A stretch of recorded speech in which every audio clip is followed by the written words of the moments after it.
The crossover segment is one that keeps expanding as people shy away from traditional hatchbacks and super minis and opt instead for these more high-riding models that have, well, a little bit of character to them. Now, one car that aims to take advantage of this increase in demand is the Jeep Renegade. Now, it's a car which is infused with loads of Jeep's heritage features, but aims to bring things up to date with, in this case, a plug-in hybrid powertrain. But can it tie together all of those separate aspects into one complete and very usable crossover? Well, today we're going to find out. The Jeep Renegade styling is something of a, well, it's like a Tonga toy, isn't it? It's got those big car features but applied on a smaller scale. So we've got boxy square wheel arches which sit above quite small alloy wheels, but they've got chunky off-road tyres, while up front there's the trademark Jeep grille and some really eye-catching headlights. It's quite an interesting style overall, and this Trailhawk version gets this interesting paint and the dual-tone bonnet, which, well, makes things stand out even further.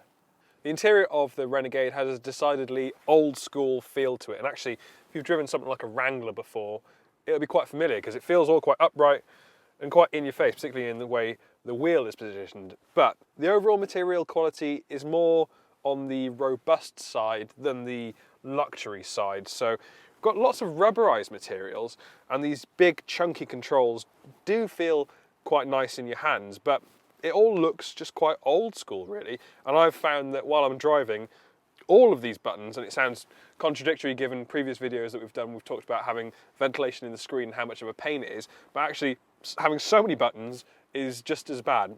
However, down here you do get nice easy controls for the four-wheel drive systems, and it gives you a load of different terrains that you can set the car to be focused on. And then over there you've also got some settings for the hybrid system. So like I said, quite a lot going on. The screen in the middle, quite small, quite rudimentary in its design, but it does get Apple CarPlay, so I've just used that and bypassed the native system entirely. As you might remember from our Avenger preview video, Jeep does like to put quite a few nods to its past in its cars. So in this car, for instance, we've got some small little accent areas around the speakers, which are engraved with the original Willys Jeep grille design. And then again on the front screen, we've got another little icon of that iconic Willys Jeep. So it's nice that there are some harks back to the original Jeep models. But overall in here, I'd say it's not quite up to speed in terms of quality with some of its rivals. But it counters that with a nice level of robustness that feels that it's going to be quite chunky and quite easy to use over time. The back of the Jeep actually offers a little bit more space than you might think. And actually, I think what's happened here is they've prioritised passenger space over boot space, because it's quite a small boot, but quite a big cabin. So I've got plenty of room for my feet and for my knees, and this is in my position, my seating position too.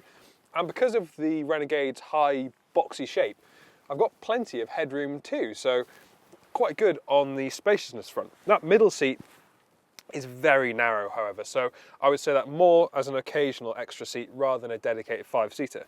We've got ISOFIX points on the outermost seats, and we have one lone solitary USB charging point in the middle here, but it's nice that you've at least got one rather than nothing at all. Other than that, there's not actually a lot to speak about. The materials, again, are pretty sharp, pretty rough and ready, but I think the space that you get here is actually quite good. The Renegade isn't able to offer, well, a huge amount of boot space really. Open up this reasonably large tailgate and you've got 330 litres of space back here. And as you can see, it is quite high and it's just not very large. Here we've got the storage for the cables too, and I guess you'd probably leave these at home. But in terms of comparison, it's quite a lot under something like the Mini Countryman PHEV, which delivers 405 litres. So if you're after overall spaciousness, you are better suited to picking something like that instead. It's worth mentioning that the Renegade does buck the trend for putting air compressors and sealant tubes as a repair solution for the tyres underneath, and has a full-size spare under there, which I think shows some of its off-road credentials, because if you were seriously off-road and you had a puncture, then replacing the tyre would be your best thing that you could do, and well, you've got a spare one right there.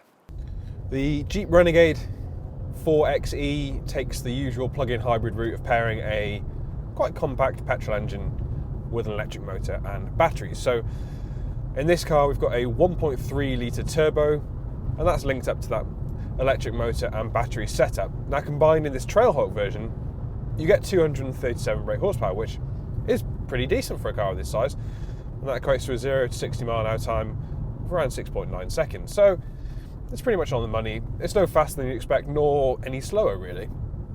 Now Jeep says that you should be able to get around 31 miles of electric only range to a single charge too. So people on shorter commutes, or when you're taking the kids to school, you'll be able to do it on electric power alone without troubling that little engine whatsoever. One downside, of course, to pairing a small petrol engine with a hybrid setup is that when all that electric power is gone, you're left with just that small capacity engine to do all of the driving work. And that's the problem in this Jeep. When you're all out of juice, there's just that 1.3 litre engine behind, and it's quite loud and it's quite unrefined. It really is at its best when it's fully charged, and you'd be wanting to keep this topped up with energy pretty much all the time, I reckon. What are the other aspects of the Renegade experience like?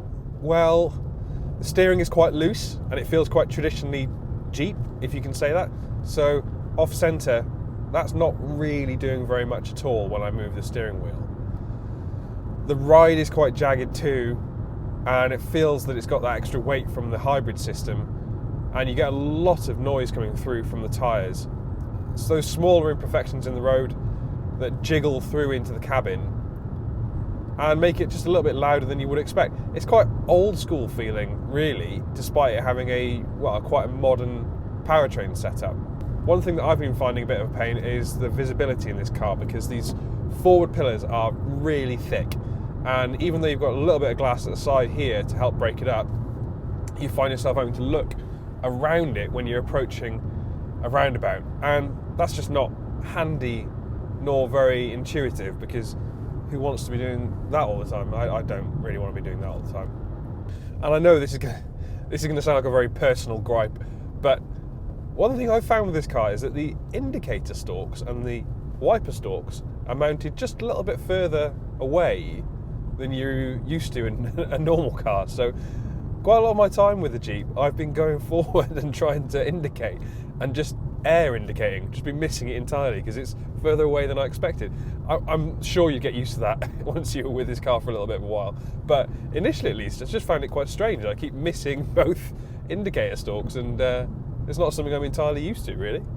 When you compare the Renegade to some of the other cars in the compactish crossover segment, talking like Skoda Kamiq, or maybe a Seat Ateca, or any of those other small-ish SUVs, the Renegade just feels not quite as refined, not quite as easy to drive, though I think when it's fully charged, the powertrain is actually quite good.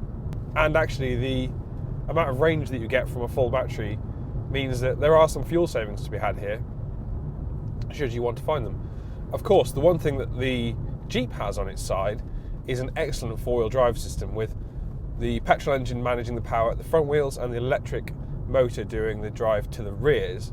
And we've got loads of different off-road modes, which will mean that if you kitted this out with a really good set of off-road tyres, I reckon the Renegade would be very impressive off-road. Yeah, the Renegade, well, it feels like an old-school Jeep that happens to have a brand new engine in it. And some people might like that, to be fair, but against some of its key rivals, it just feels quite a lot older, really. There's no other way to get around it. The Jeep Renegade is something of an interesting proposition, particularly in this plug-in hybrid setup. On the one hand, I feel like it's got quite a lot of character. It feels like it does want to go everywhere, and the four-wheel drive systems that it's got at its disposal means that it would be a good choice if you venture off the beaten track a little more often.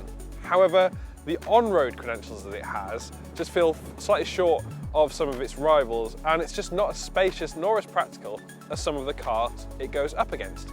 So it does mean that if you want a car that has some character, then it's well worth checking out. But if on-road dynamics and overall spaciousness are what you really want, then I think you might be better suited at looking at some of the Renegade's key rivals instead. Thank you for watching this Motors.co.uk new car review on the Jeep Renegade 4xe plug-in hybrid. Now, if you have enjoyed this video, leave us a like below and let us know in the comment section what you think of this car. Would you pick the Renegade or would you choose one of its key rivals instead? And since you're here, please remember to subscribe to the Motors.co.uk YouTube channel and hit that bell icon so you're notified every time we upload a new video.